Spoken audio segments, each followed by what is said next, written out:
Батпырауық қуған бала. Бірінші тарау. 2001 жыл. Желтоқсан. Ол аспанды соқыр тұман тұмшалаған, аязы сүйектен өтетіндей 1975 жылғы қыстың бір күні еді. Ол кезде мен не бары 12 жаста едім. Бәрі де күні бүгінге дейін қас қалпында есімде. Құлап жатқан дауылға тығылып, сол бір жолға әлі де көстіге қараймын. Оның айналасы мұзды жіңішке бұлақ. Содан бері сан жылдар аунап түсті. Бастан өткен күн, болған істерде қара жерге көміп тастауға болады дейді екен бұрынғылар. Бірақ олай істеудің дұрыс емес екеніне көз жеткіздім. Өйткені өткен істер сол көміп тастаған жерінен қайта тіріліп шығады екен. Өткен күндерді ойласам, осы 26 жыл бойы мен ұдайы сол бір шөлді мекенге ұрлана қараумен болыппын. Өткен жаздың бір күнінде Пәкістанда тұратын досым Райымхан телефон соғып, 100-100 кездескісі келетінін айтты. Онымен сөйлескен сәтте мен ас үйде болатынмын. Телефон әлі қосулы тұр. Тұтқанның ар жағында досым Райымхан емес, өткен өмірдегі ақтауыс кеткен күнәләрім сөйлеп тұрғандай болды. Телефон тұтқасын қойып, сыртқа шығып, алтын қақпа саябағының терістік жағындағы Шпрехл көлінің бойына барып, бой жаздым. Тал түстегі шуақты күннің сан мың бояуы бір-бірін қуалай жарысқан сағымдарға ілесіп, баяу толқыған көл бетіне сөйлесін төгіп тұр. Ол жерде оншақты жеңіл қайық салқын самалмен әсем тербелуде. Көк аспанға көз салып ем, шымқай қызыл түсті қос батпырауықты көрдім. Екеуінің де ұзын құйрығы көкшіл түсті екен. Олар желге ілесіп, кеңістікке құлашын жазды. Кенет бағытын өзгертіп, саябақтың күнбағысындағы ағаштардың ұшар басынан сонда тұрған үлкен жел диірмен үстіне қалықтай өтіп, қайтадан қатарласты. Олардың бұл күйі мен тұратын Сан-Франциско дейтін алып шаһарға әлде бір қос жанар телміре қарап тұрғандай әсер берді. Сол сәтте менің құлағыма бала кездегі досым Хасеннің «Сен үшін сан мәрте» деген адалдыққа толы дауысы жаңғырғандай болды. Менің санама сары уайым салған, құлағыма әлденеше жылдан кейін қайталай естілген таныс дауыс Хасеннің, біз қоян жырақ атап кеткен Хасеннің, туған дала төсінде қам қайғысыз батпырау қуған бала Хасеннің дауысы еді.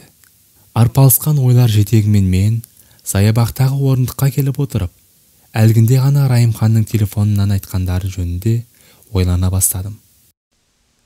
Қайтып кел, адам боп өміріңді қайта бастауға мүмкіндігің бар. Басымды көтеріп, көк аспанда жарыша ұшқан қос батпырауыққа тағы да назар салдым.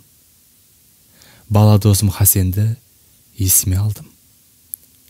Әкемді, оның қызметкері Әлиді, туған жерім Кабулды сағындым. Аңсадым.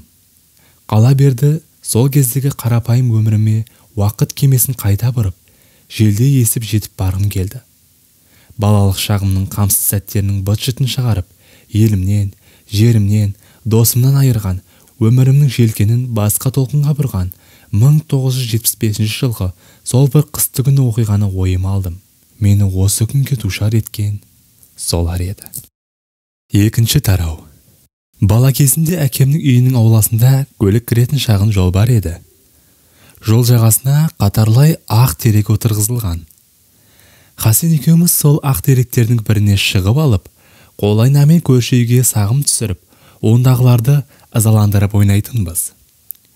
Биік бұтаққа қатарласа отырып алып, жалаң аяғымызды аптапқа төсейміз. Шалбарымыздың қалтасында тұт жемісінің мейізімен жаңғақ толып тұрады. Қол айнамен кезек-тесіп ойнаймыз. Тұт мейізін жеп, жемегенімізбен бір-бірімізді атқылап, ішек сілеміз қата күлеміз. Хасеннің сондағы түрі қылықтары әлі күнге дейін есімде. Күн сәулесі жапырақтар арасының оның дөңгелек жүзіне нұрын төгіп тұрады. Бет-әлпеті Қытайдың ойыншық қуыршағынан ауымайды.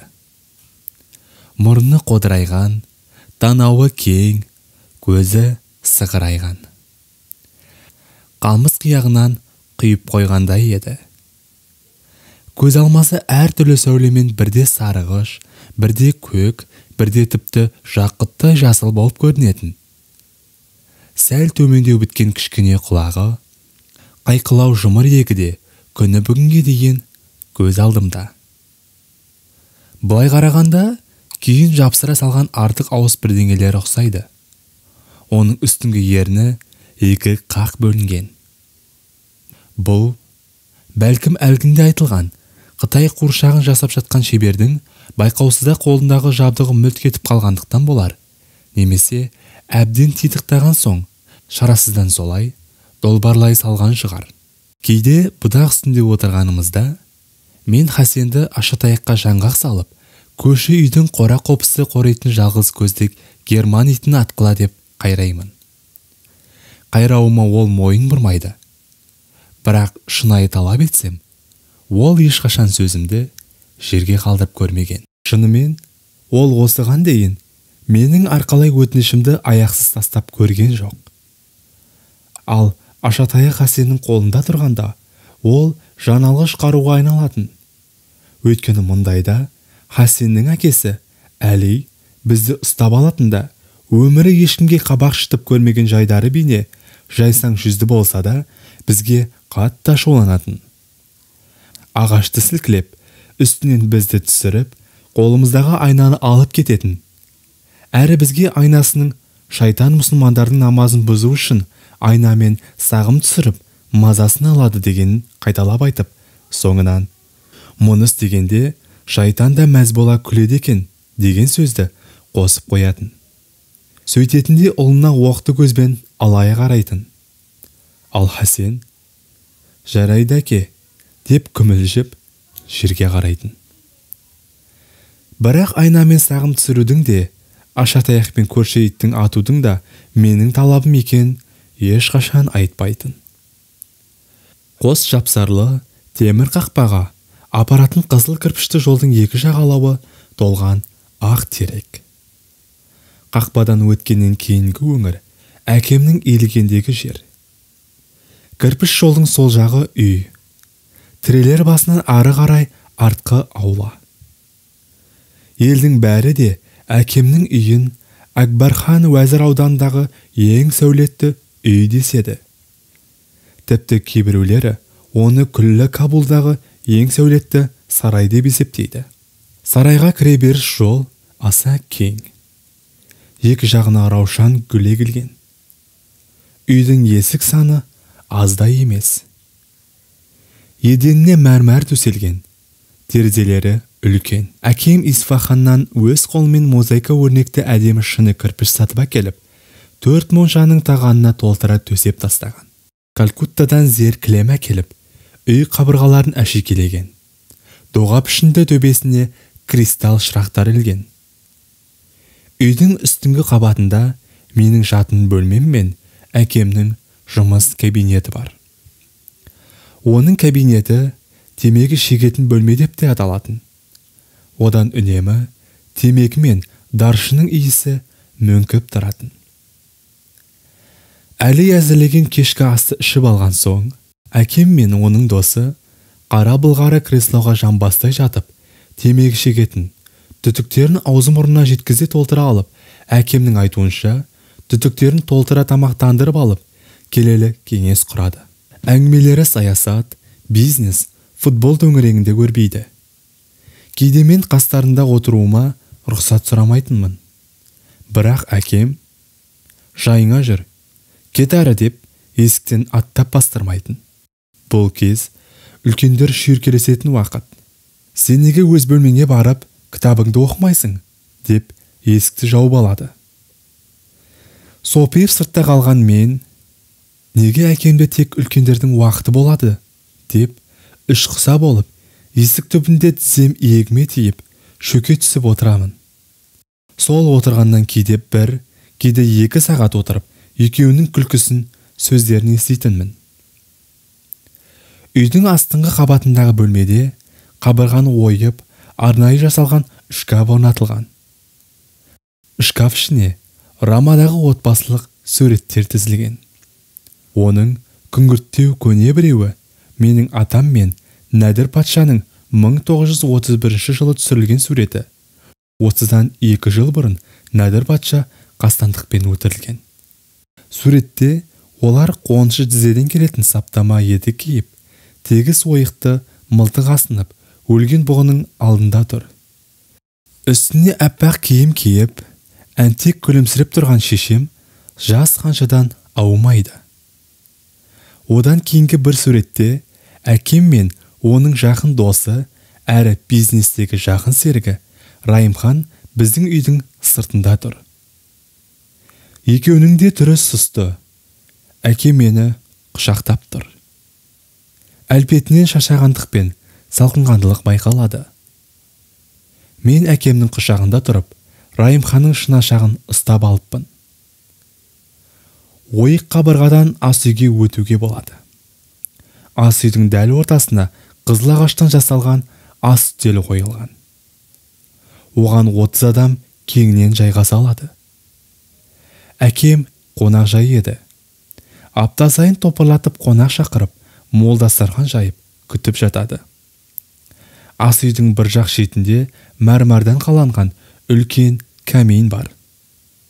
Қыс бойы онда қызғылт сары от лапылдап жанып тұрады. Үлкен әйнек есіктің жарты шеңбері тәріздес балконға шығуға болады. Оның аяқ жағында 2 ағылшын мил жерді алып жатқан артқы аула, қатар-қатар тізілген шие ағаштары бар. Әкем мен Әли шығыс жақтағы қорға төбенен шағын көкөніс бақшасын жасап, қызанақ, жалбыз, бұрыш еккен. Ешқашан өнім беріп көрмеген бір қатар жүгері де сонда тұр. Хасен екеуміз оны дәмкеш жүгері қорған дейтінбіз. Гүлбақшаның солтүстігіндегі мушмола ағаштарының саясында даяшы қызметшілердің тұрағы бар. Ол жадау балшық үй. Онда Хасен мен әкесі тұрады. Анам мені туған кезінде қайтыс болған екен. Содан 1 жылдан кейін 1964 жылы қыста Хасен аядай ғана сол көркешеде дүниеге келіпті. Үйімде 18 жыл тұрдым. Сонда да Әли мен Хасеннің үйіне бас сұғып көрмеген екенмін. Әрі күні күн ұясына қонғанда, күні бойы бірге ойнаған Хасен екеуміз 2 айырылып кете барамыз. Мен раушан гүлдермен көмкерілген жолмен жүріп, әкемнің сәулетті сарайына қайтатынмын. Ал Хасен өз лашығына қайтады. Ол сонда өмірге келген. Сол жерде өмірін өткізеді. Оның тарда таза, 2 керосинмен жанатын шам жағып қоятын ала көлеңке үй екені есімде. Үйдің 2 жақ іргесінде 2 төсеніш көрпе жатады. Ортасында гераттан жасап шығарылған шет-шетінен жылым-жылымы шыққан көне тоз кілем төселген. Бір бұрышта 3 аяқты орындық, ағаш үстел тұрады. Хасен сонда отырып сурет салады. Бір қабырғасына бетіне маржандарды діспелей қадап түсірілген Аллаху Әкбар деген жазуы бар кілем ілінген. Қалған қабырғаларда түк жоқ, жап жалаңаш. Ол кілемді әкем мешітке саяхаттап барғанда Әлиге сатып әкеліп берген. 1964 жылға ызғарлы қыстың бір күнінде дәл осы аядай жаман үйде Санауыр Хасенді дүниеге әкелген. Хасен жарық дүниеге келіп, 1 апта болмай жатып, анасынан көз жасып қалған. Туған шешеден бұлайша түрлі айырылу, ауғандардың басым көбінің түсінігімен алғанда, анаң өліп, сорлағаннан да ауыр. Өйткені оның анасы бір топ кезбе әртіске еріп, қашып кеткен. Хасен шешесі жөнінде тіс жарып, тіл қатып көрген емес. Бейне бұл өмірде анасы болмағандай, тым-тырыс жүре береді. Мен оның түсіне анасы кіре ме екен? Түсінде анасының қандай адам екенін, қайда кеткен көріп, біле ме екен деген үнемі ойлаумен, әрі анасын бір көруді арман қыла ма екен деп те қиялдаймын. Менің тіптен бейтаныс мүлде көрмеген анам үшін қиналатыным секілді, ол да анасы үшін азаптана ма екен әлде? Бір күні Иранның жаңа киносын көреміз деп, екеуміз әкемнің үйінен шығып, Зайнап кинотеатрына кетіп бара жаттық. Жолды қысқарту үшін Истиклал орта мектебінің маңындағы әскери лагерь аумағымен төрте тартқанбыз. Әкем ежелден бізді бұл жақын жолмен жүргізбейтін. Бір тәуірі ол Райымханмен бірге Пәкістанға кеткен болатын. Біз әскери лагердің қоршауынан асып түсіп, арықтан аттап, кең лайсаң алыпқа кірдік. Онда шаң басқан көне танкілер тоқтатылған екен. Бір топ әскер бір танкінің көлеңкесіне жиналып алып, темекі тартып, карта ойнап отыр. Соның ішінен біреуі бізді байқап қалып, жанындағыны шынтағымен түртіп, Хасенге қарап, «Әй, мен сені танимын», деді. Біз оны мүлде танымаймыз. Өзі аласа, семізше келген, бет-аузы қалың қаба сақал, шашы тықырайта алдырып, түрінен хайуандығы байқалып тұр. Бізге қарап, ырсия күлді. «Жүре берейік», дедім Хасенге бәсең үнмен. «Ей, оңбаған Хазар, бері қара, мен саған сөйлеп тұрмын», деді әлгі әскер күжілдей дауыстап. Ол темекісін қасындағы ұстатып, бір қолының бас бармағымен сұқ саусағын шеңберлеп, екінші қолына ортаңғы саусағымен нұқып, «Мен сенің шешеңді танимын, білесің бе? Онымен көңілім жарасқан. Мен оны анау жақтағы арықта артынан неткенмін», деп қалды. Әскерлер қарқылдай күлісіп жатты. Біреуі тіпті «Охо!» деп дауысын соза айқайлады. Мен Хасенге «Жүре берейік», дей бердім. Әлгі әскер, оның әлгісі тар, әрі серпінді екен деп сөйлей жүріп, қасындағылармен қол алысып, масайрай күле берді. Біраздан соң Хасен екеуміз киноға кіріп, қатар отырдық. Кино да басталды. Зал қараңғы. Сөйтіп отырғанда, қасындағы Хасеннің құмыға жылап отырғанын сездім.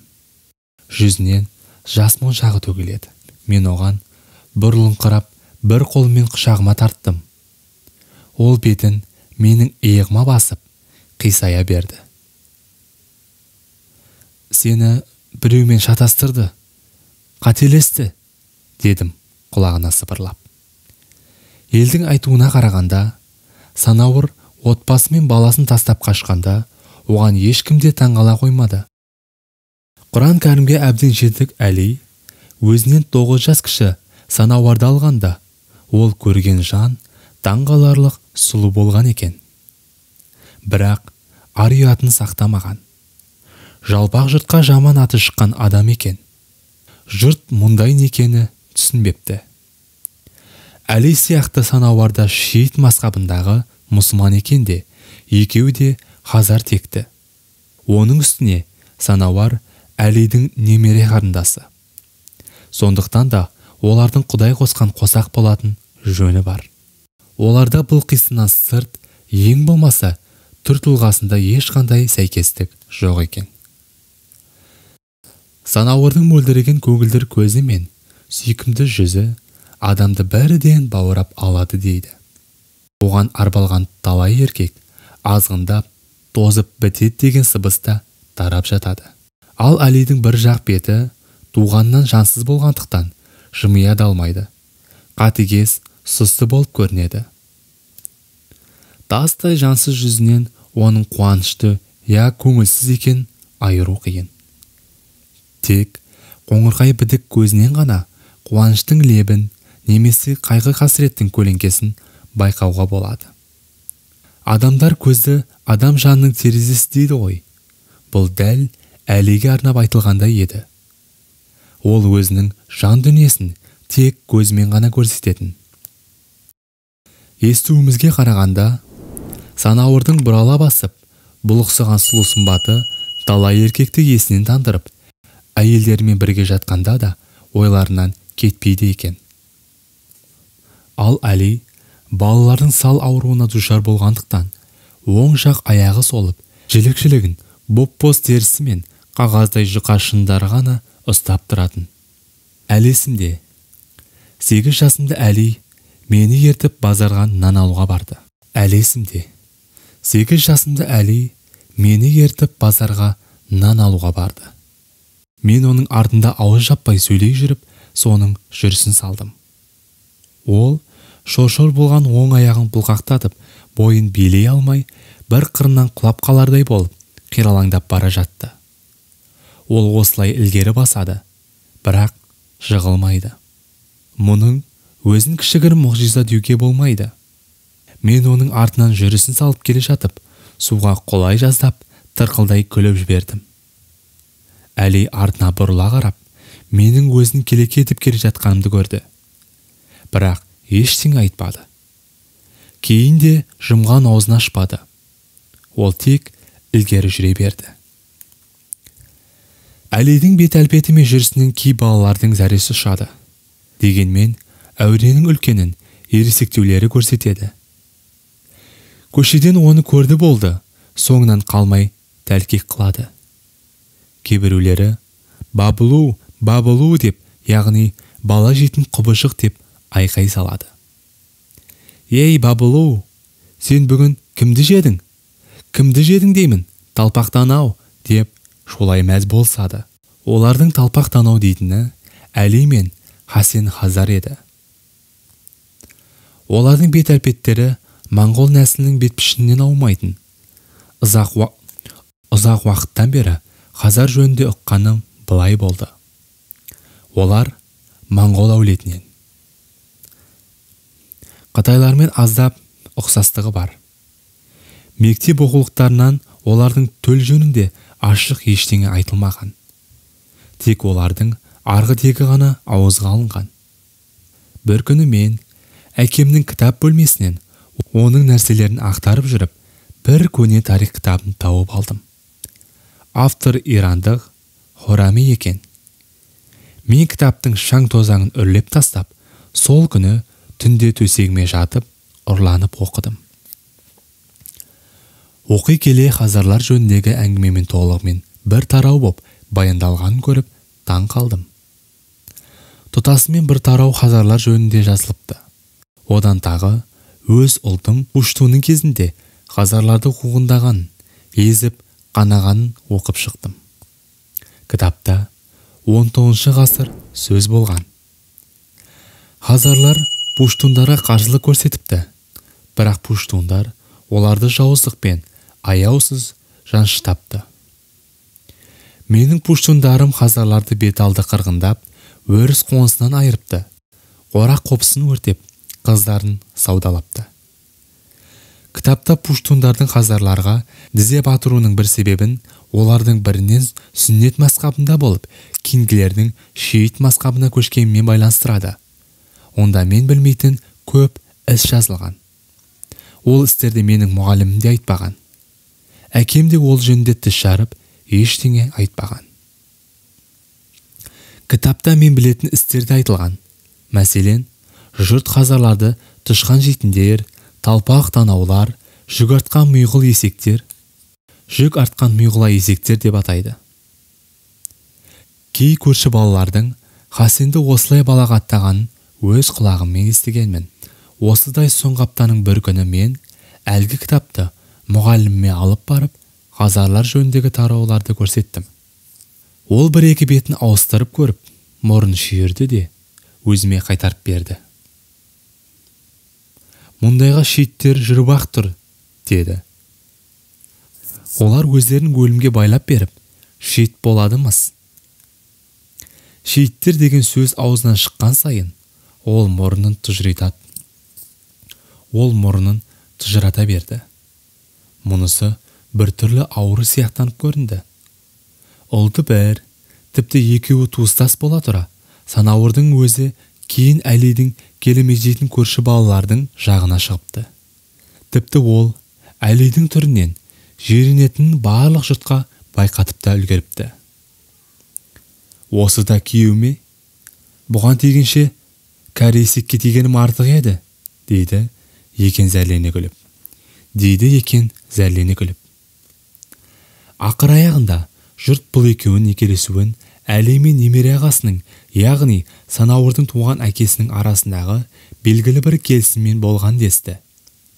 Әлидің абырой атағына дақ түскен немере ағасының абырой беделін аздап болса да көтеру үшін өз немере қарындасын алған екен.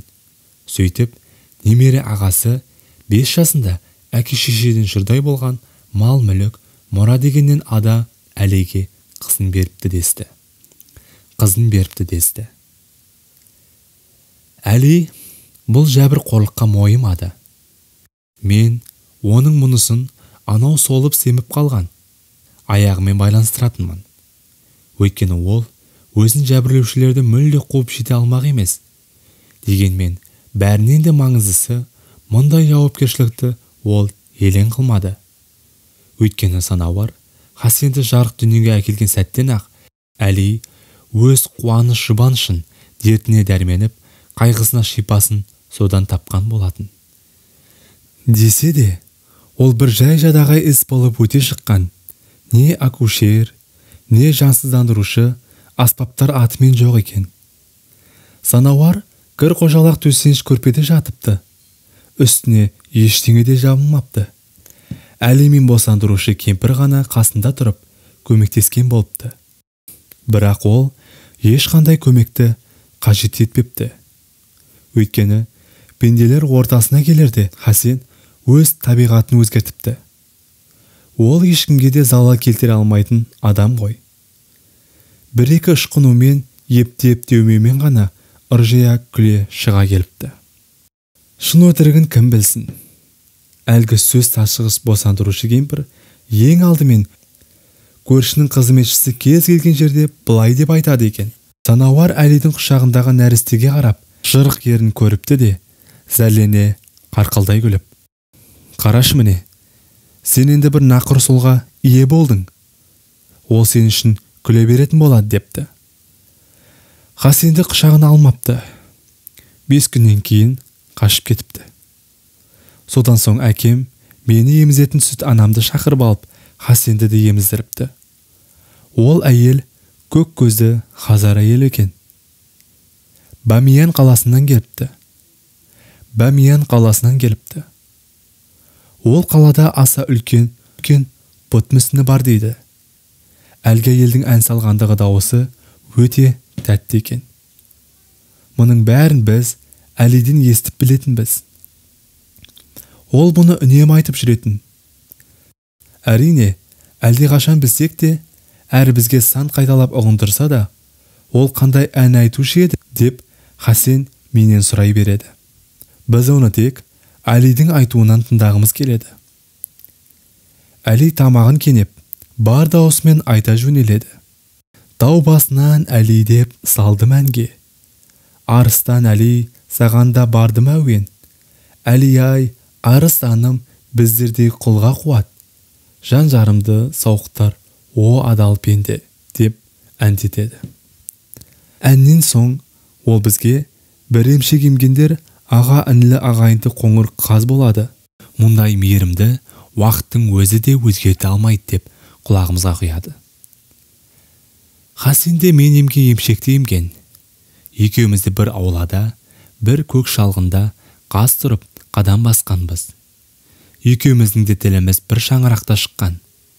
Менікі әке деп, оныкі әмір деп. Соңғысы менің есімім. Күні кеше ғана мен өткен күндеріме қайта оралып, 1975 жылғы қыстағы істің, одан кейінгі де барлық істің түп тамыры осы бір сөздің астарында екенін тұжырымдадым.